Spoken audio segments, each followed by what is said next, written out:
Hai Sobat Rebahan, selamat datang di channel hiburan Kamar Rebahan.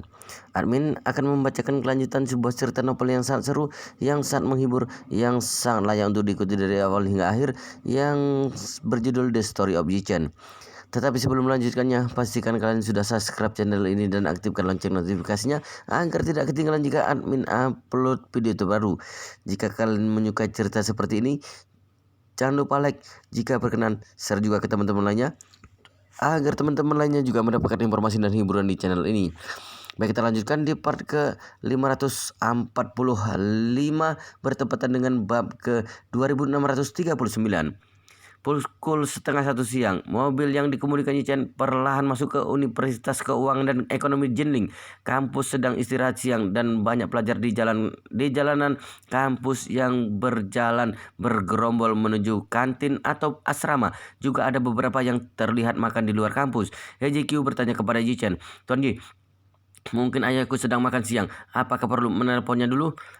Yi-chan mengangguk dan berkata sambil tersenyum, "Aku akan menelponnya nanti. Kamu jangan bersuara." Hejiku tahu kalau Yi-chan ingin memberikan kejutan kepada ayah, maka dia segera menyetujuinya. Baik, Yi-chan memarkirkan mobil di bawah gedung kantor administrasi, kemudian menelpon He Yuangjian melalui WeChat. Teleponnya langsung terhubung begitu tombol panggilan ditekan. Kemudian terdengar suara He Yuanjian.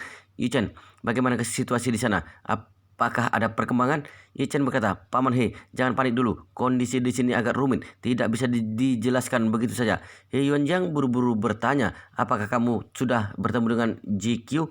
Yi-chan menjawab, "Masih belum untuk saat ini. Penjagaan pasukan oposisi sangat ketat dan aku masih memikirkan caranya." Setelah itu Yi-chan bertanya kepadanya, "Apakah Paman He sudah makan siang?"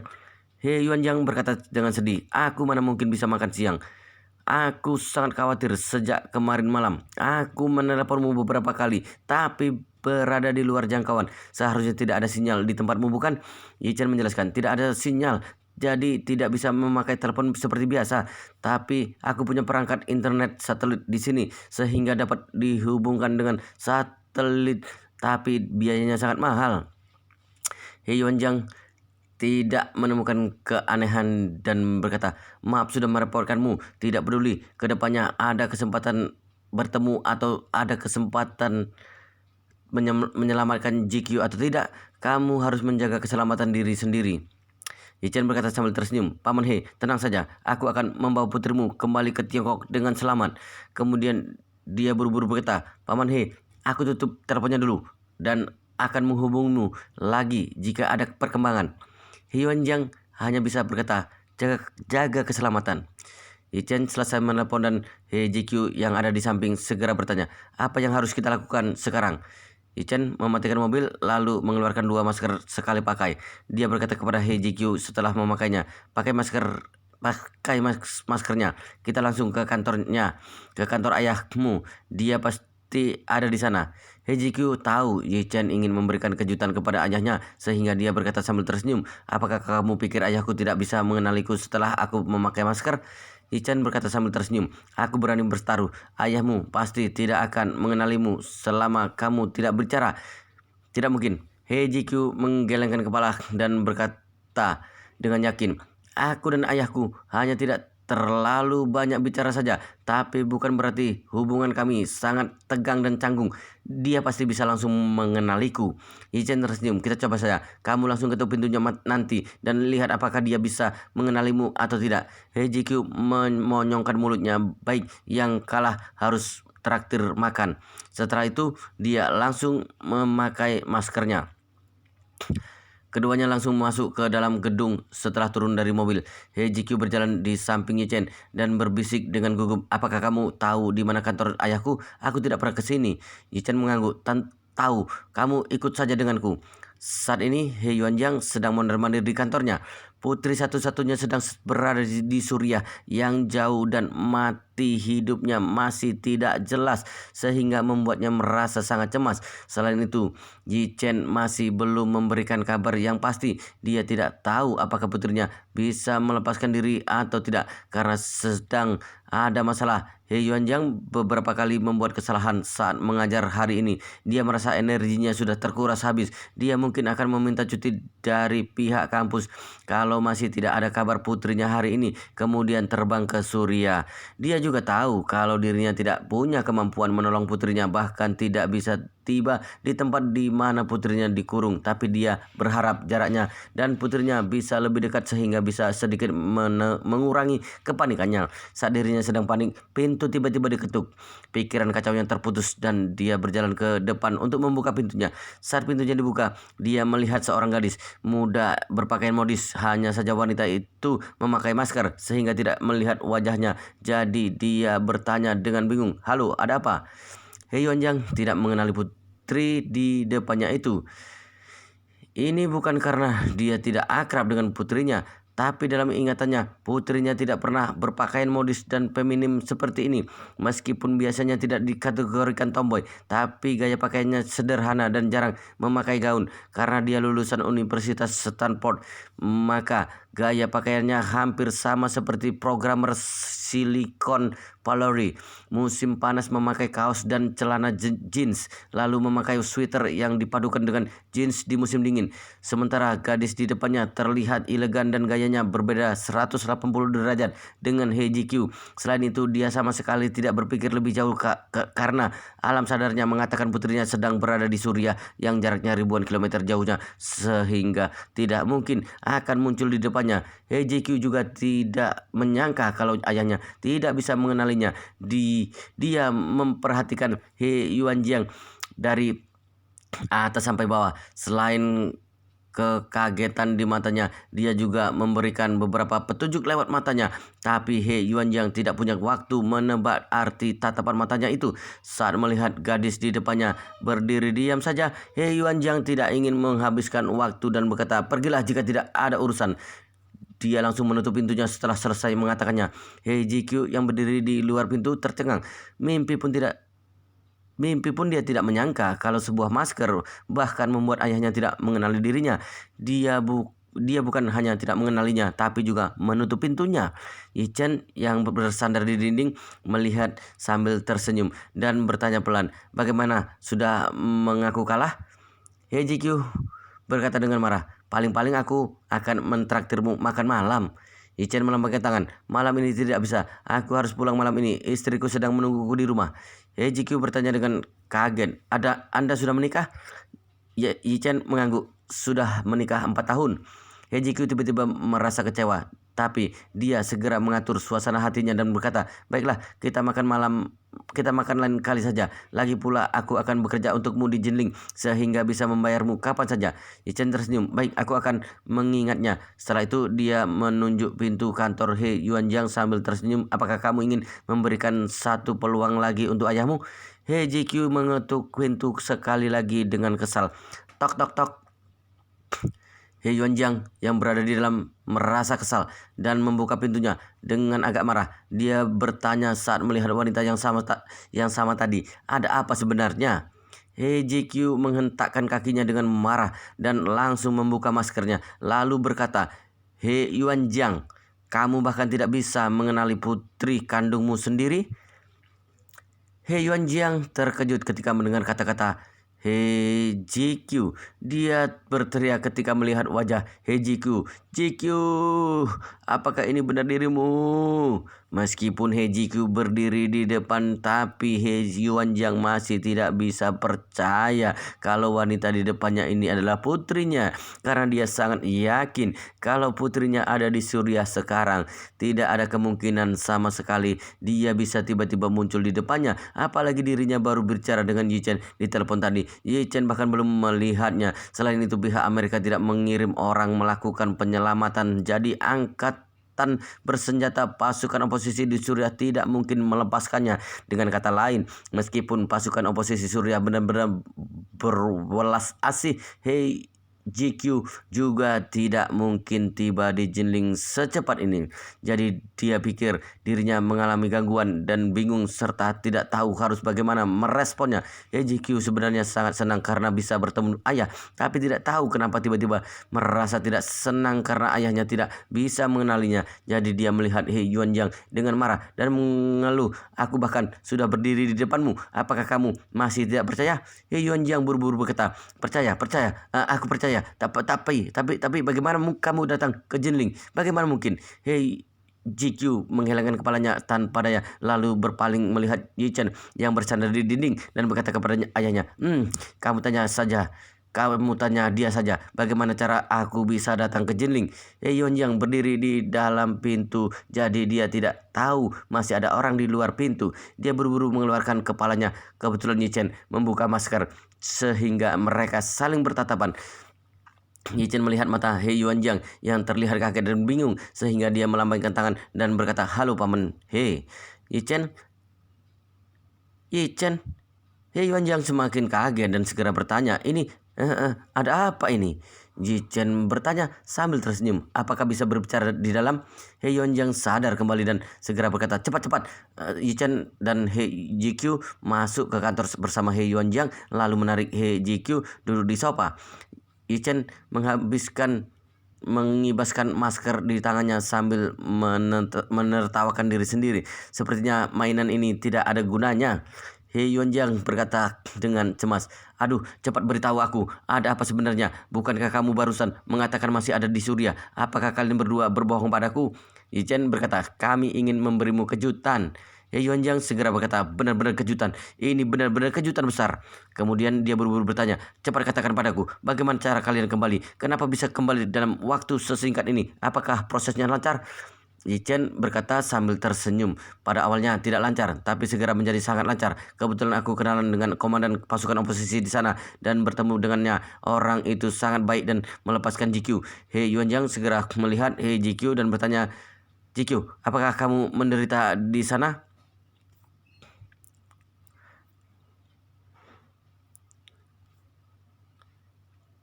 He GQ membenarkan postur duduknya dan berkata dengan malu, mereka mengurung kami di ruang bawah tanah dan benar-benar ingin membunuh kami pada awalnya. Tapi untung saja Tuan Yi menyelamatkan kami tepat waktu.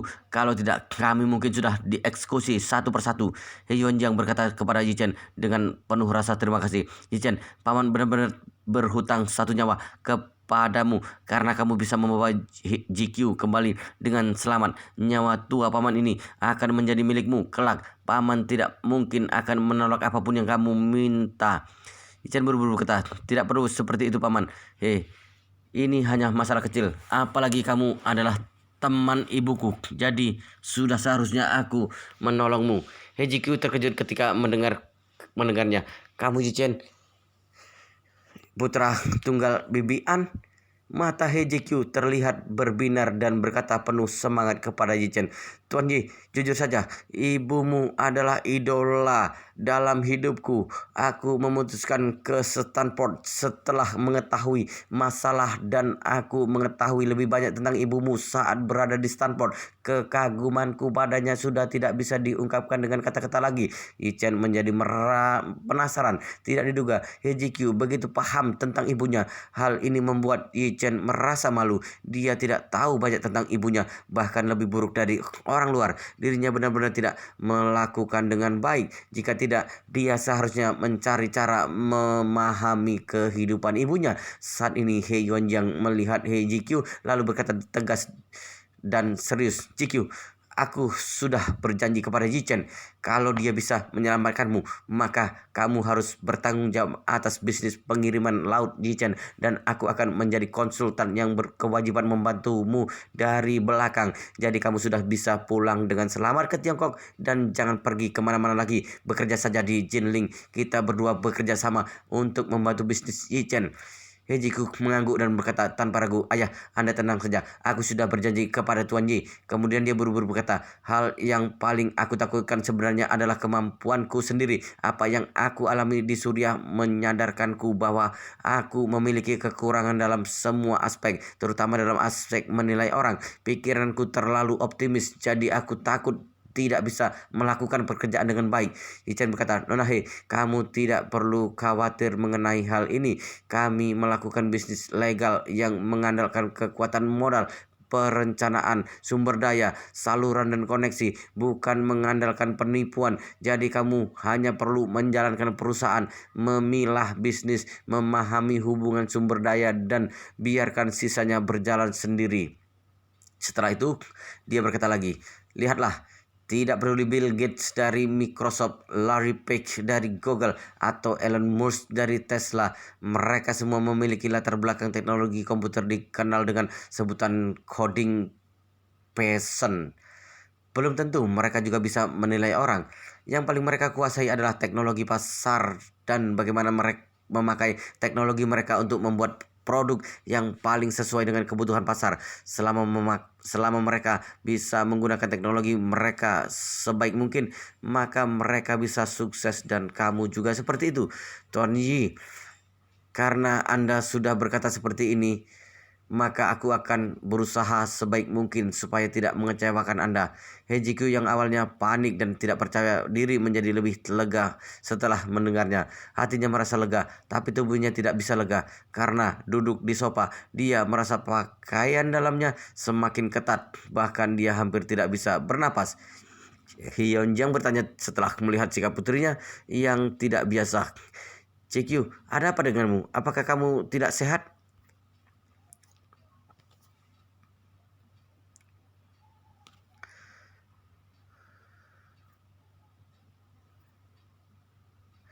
Wajah He Jikyu langsung memerah padam karena He Yuanjiang tiba-tiba bertanya. Dia berkata dalam hati, "Aku merasa tidak nyaman. Ukuran bra yang Yi Chen belikan untukku lebih kecil 2 ukuran dari ukuran yang biasa aku pakai. Aku bertahan di sepanjang perjalanan sampai sekarang dan semakin tersiksa ketika duduk." Tapi dia tidak bisa mengatakannya. Jadi dia hanya menjawab, "Aku tidak apa-apa, Ayah. Mungkin karena aku masih merasa sedikit gugup." He Yuanjiang tidak berpikir lebih jauh dan mengangguk pelan, lalu berkata, "Kamu pasti sudah banyak menderita karena tinggal lama di tempat seperti itu. Kamu telah mengalami sekali peperangan dan sekali penculikan. Wajar saja kalau masih merasa tegang." Hejiku merasa malu dan berpikir, bukan mentalku yang tegang, tapi badanku yang tegang. Aku mungkin tidak bisa bernapas kalau terus seperti ini. Saat ini He Yuanjiang melihat Yi Chen dan memohon padanya, "Yi Chen, apakah masalah pengiriman laut bisa ditunda selama 2 hari supaya GQ bisa beristirahat?" Yi Chen tersenyum dan berkata, "Tentu saja, kita tidak akan segera bekerja. Biarkan GQ istirahat selama 2 hari. Dan aku akan pergi mengumpulkan beberapa sumber daya. Kebetulan anggota keluarga itu dari Jepang ada di Jinling. Aku berhubungan dekat dengannya. Kedua belah pihak bisa membicarakan kerjasama yang mendalam." "Keluarga itu?" He JQ berkata dengan kaget. "Itu adalah keluarga nomor 1 di Jepang. Pemimpin keluarga mereka sebelumnya itu Yuhiko, bukan? Sepertinya dia terluka dan lumpuh karena kekacauan di Tokyo beberapa waktu yang lalu. Kemudian dia meneruskan posisi pemimpin keluarga kepada putrinya, itu Nanako." Ichan tidak menyangka kalau Hijikyu begitu paham dengan kondisi keluarga itu. Jadi dia berkata sambil tersenyum, "Kamu juga memperhatikan kondisi di Jepang?" Hijikyu mengangguk dan berkata dengan serius, Pasti itu.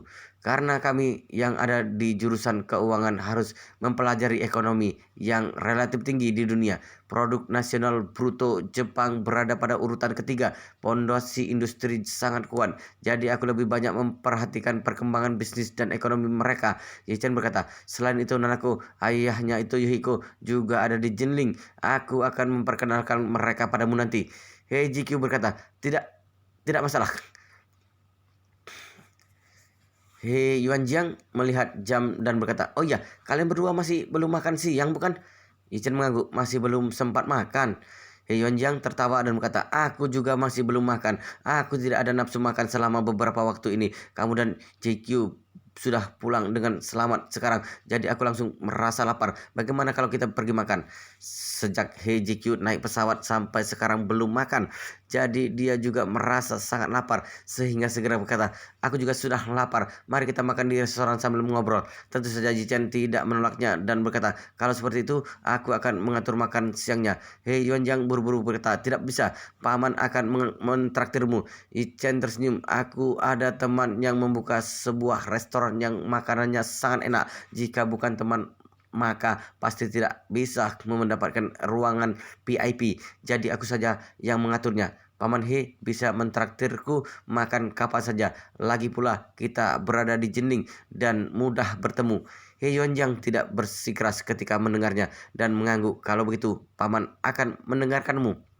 Yichen merasa dirinya sudah lama tidak pergi ke Mansion Tenxiang. Makan di sana memang sangat enak. Kebetulan hari ini He Yuanjang dan He Jikyu bersatu kembali, jadi harus lebih mewah. Oleh karena itu dia mengeluarkan ponsel dan berkata kepada keduanya, aku akan menelpon temanku dulu. Setelah itu dia menelpon Hongwu. Wow, luar biasa sekali guys. Ceritanya sangat seru, sangat menarik, sangat menghibur, sangat-sangat layak untuk diikuti dari awal hingga akhir. Tetapi sepertinya di bab ini sampai di sini dulu dan kita akan lanjutkan di bab berikutnya di video selanjutnya. Pastikan kalian sudah subscribe channel ini dan aktifkan lonceng notifikasinya agar tidak ketinggalan jika admin upload video terbaru. Jika kalian menyukai cerita seperti ini, jangan lupa like. Jika berkenan, share juga ke teman-teman lainnya agar teman-teman lainnya juga mendapatkan informasi dan hiburan di channel ini. Baik, kita lanjutkan di bab berikutnya di video selanjutnya.